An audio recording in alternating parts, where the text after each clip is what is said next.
ខ្ញុំច្រៀងរឿងពិតជីវិតក្មេងពេ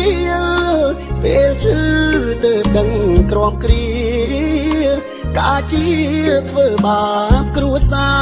របំផ្លាញម៉ែឪ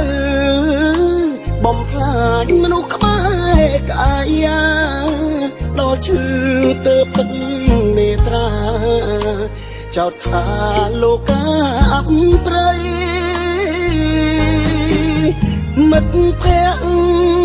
គូកូនបំពូនទុកសោកផ្លូវត្រូវមើលឃើញស្មោកគ្រោកដៃលូកស្រវាផ្លូវខុងលុយឲ្យទៅរៀនខ្ញុំបែកកិច្ចសាលាសងឥឡូវភ្ញាក់ខ្លួនហួអងជាប់កងខ្នោះគ្នាងទុកខាទឹកភ្នែកក្មេងពីលជាងឌៀលលោកាយកពុកម៉ែខ្ញុំ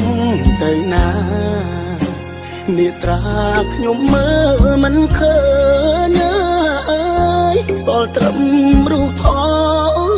តប្រឡាក់រួមដោយផ្សែងភ្លើ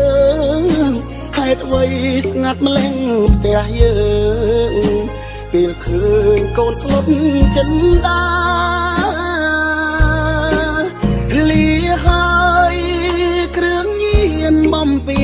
ញជីវិតលាពីក្មេងពីលឧក្រិដ្ឋផ្ដាំមិត្តជួយពិចារណាកុំឲ្យដូចខ្ញុំត្រូវរងសង្គមដៀលថាចង់ត្រឡប់ជុំគ្រួសារចិនដាបានត្រឹមសោកស្ដា